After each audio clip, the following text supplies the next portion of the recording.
Let's go. So today, pretty exciting. I finally get to start the 240SX drift build for you guys. That's going to be episode 1 of who knows how many. I think the Corolla made it 15 or 16 episodes before I ended up selling it. But hopefully this one makes it a little bit more. I'm so happy I finally get to work on this car. I've been so broke for so long. I'm finally able to afford parts. Pretty small parts today.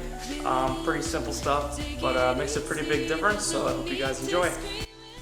Alright, so today, pretty simple stuff planned. I've actually already done these 2 items on the Corolla build, but it's always good to start fresh. And obviously I sold the parts with the car. So today what we got going on, pretty simple right off the bat, is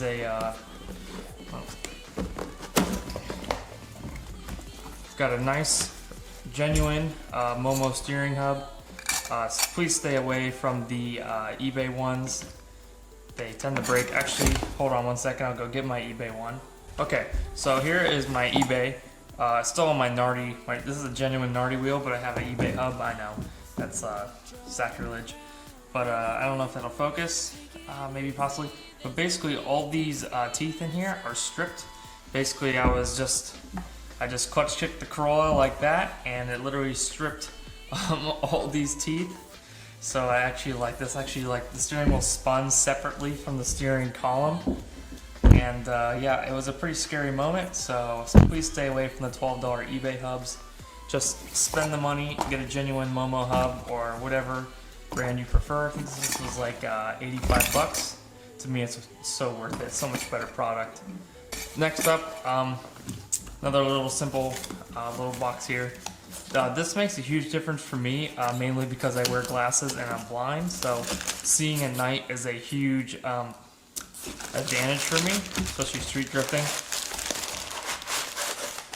So these are real simple. These are just really nice LEDs for behind your gauge cluster. I got the amber ones, and there's actually, I'll show you when I open them up, but there is, I believe there's 5 LEDs on each individual bulb. So there's one on like each side, so it gets like a 360 degree of LED light, so you don't end up having hot spots like some of the eBay lights. So yeah, let's just get right into it.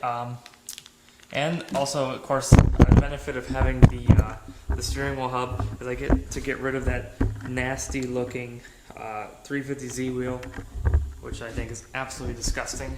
By the way, it is absolutely freezing today. That's why I'm wearing this stupid hat. I got the heater going, but it's not doing much right now. But it's currently 14. I don't know if you guys can see that or not, maybe. It says 14, but it says, feels like at the bottom right there, feels like 1 degrees. So I'm pretty frosty, but we're gonna get this 240 going anyways because I got stuff to do. All right, so let's just get right into it. We're gonna start by taking off this stock 350Z wheel. We're basically gonna like work our way in and then work back. So take the wheel off and then get the gauge cluster, and then come back and put the steering wheel hub on, and then go from there.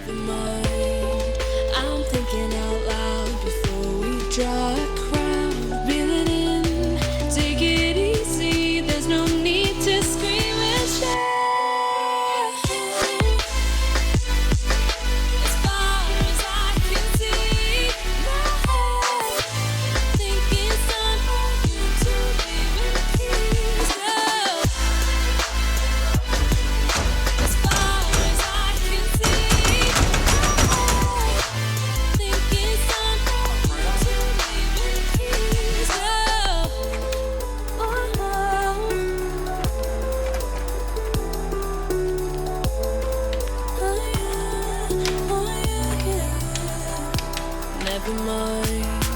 I'm thinking out loud before we draw a crowd. Reel it in, take it easy. There's no need to scream and shout.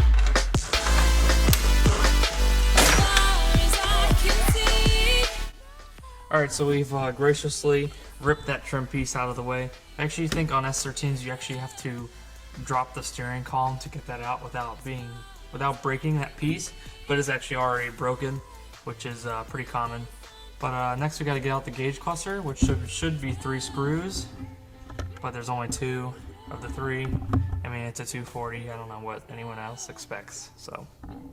I hope you find what you've been looking for. Trust me, Alright guys, so I got the gauge cluster out. I just want to explain to you and show you. We're going to be replacing these three 194 normal bulbs on the back.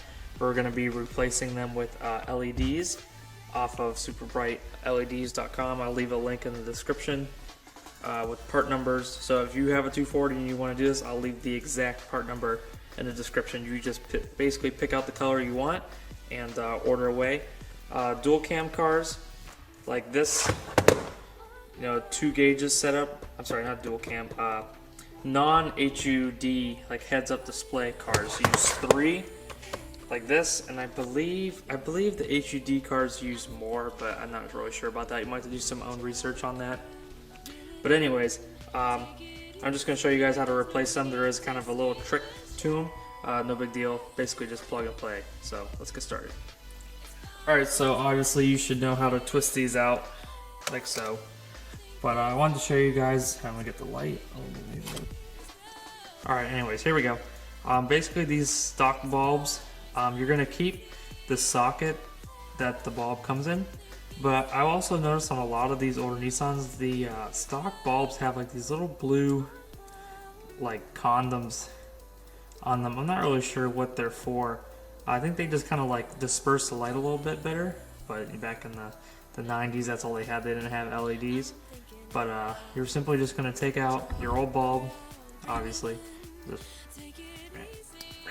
see ya. Whatever, that's junk anymore. And you're just going to use this and stick the LED right in there. So I'll get that set up and show you guys. Alright, so here's the LED that I stuck inside the original socket. As you can see, it has, let me see here, maybe it has 6 LEDs on it. I don't know, 5 or 6 LEDs to disperse light really well. And then this is just the same LED in the stock socket. So basically the only really trick to these is that they have a positive and a negative side. So basically what that means is if you stick it in and click it into place and you throw it in your car and it doesn't turn on, you're basically just going to have to pull it back out, turn it 180 degrees, put it back in, click it, and then throw it back in the cart, and it should work because you actually have your negative on the positive and the positive on the negative. It's basically reversed, so you just need to reverse it so you can match positive to positive. As in the stock bulbs, they don't have these, so you just have to kind of trial and error with these. So I'm just going to get to it. I'm going to throw all the LEDs in the gauge cluster, and I'm going to go test fit it. I'm going to wait and show you guys until it's completely working and ready to go before I show you, because I kind of want it to be cool and super awesome and not just like one LED working. So yeah, let's get to it. Alright, so it's been about an hour. I got that trim piece on. I did actually end up having to drop the steering column. It's only 2 bolts, so it was no big deal. But this is what the LEDs look like with the almost dead battery with like dirty ass engine grounds. So here she is. I think that's so much better. I went with like a really nice amber color. It's like an orange, real nice. I like it. Kind of reminds me of the black limited versions of the AE86. They had a nice orange glow to them, which is sweet. So once I get a nice new battery and clean up my engine grounds, that should get even brighter. And cool thing about these LEDs is the dimmer still works. Sometimes, see, it gets a little dimmer. Doesn't go all the way out anymore, but it is kind of nice that you're able to dim it, because these can be kind of bright sometimes at night. But overall, I'm so happy with them. I love these LEDs. I put them on every single one of my cars. So yeah, let's move on to the steering wheel now. I'm thinking out loud before we drive. Alright, so I just got done trying to put the Nardi wheel on the hub, and I kind of ran into an issue. I guess there's 2 different styles of patterns for steering wheels. I was unaware of that. I thought it was all the same. So for right now, here, I just have my Momo wheel that came with my R32 on here. It will do for now. Just so I have a nice steering wheel. I don't have to deal with that ugly 350Z wheel. So yeah. Next we're going to be moving on to the last piece that happened to just show up today. The last piece we're going to be putting on today is this power steering line. So as you may have remembered, I don't have power steering in this car. It's because the main high pressure line that goes from the pump to the rack, it has a huge leak in it. Like it shoots up and hits the top of the hood. That's how bad it leaks. So there's no fluid in the car right now, no fluid in the rack. But before I put this on though, which I could do without taking anything off, I am going to take all this apart and just kind of pull the compressor off and clean it up, so I can actually see if it's leaking again someday instead of it being covered in gunk. So we're going to start by taking all that stuff off and getting stuff out of the way so I can put this line on.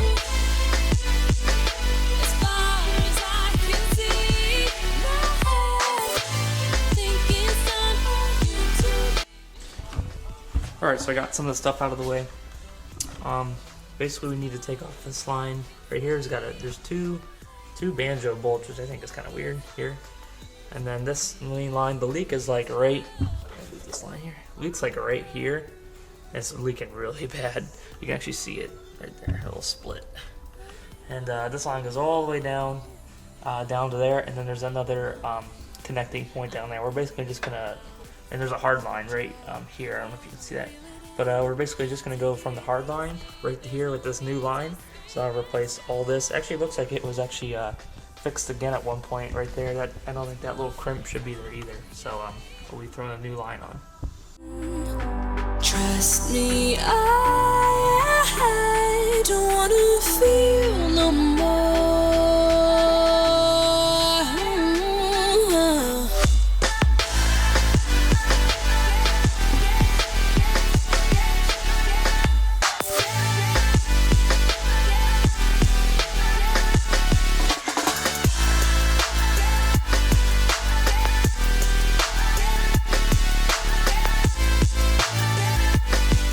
Alright guys, so it's been a couple days since I've been back out in the garage. I kind of had to take a break, had some issues with my truck, and I needed that to get to work. But I think where I left off was basically, I think I was having a hard time showing you guys what I was doing with the power steering line. So I'm just going to show you guys right now. Alright, so I left off here having a hard time showing you what I was doing. But basically, this is your stock compressor here. And then you're going to keep this stock banjo bolt. There's actually another banjo here, but the company I bought it from, which is an ISR braided line, they supply the fitting to adapt it to their braided hard line, which goes down. I'm sorry, the braided, it's not really a hard line, you know what I mean. But and then it goes down into another hard line down there. So pretty easy. Took about 3 minutes probably total. Kind of a pain in the ass to get to. That's why I had to remove a lot of this intake stuff. But it's basically done. You know, I'm just going to throw some fluid in it. And I might actually replace this hose real quick because it is pretty tired and dry rotted. So I'm probably going to replace that hose real quick and then fill this thing up and just see if it holds fluid, and then put it back together and hopefully have power steering, and we can start street drifting finally. I hope you find what you've been looking for. Trust me, I don't wanna feel no more.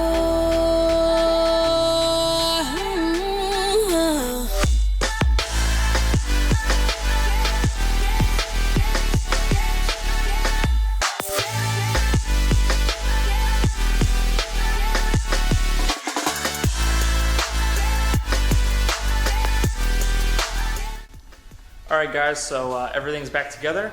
Let's start up and see if we have power steering or another leak probably.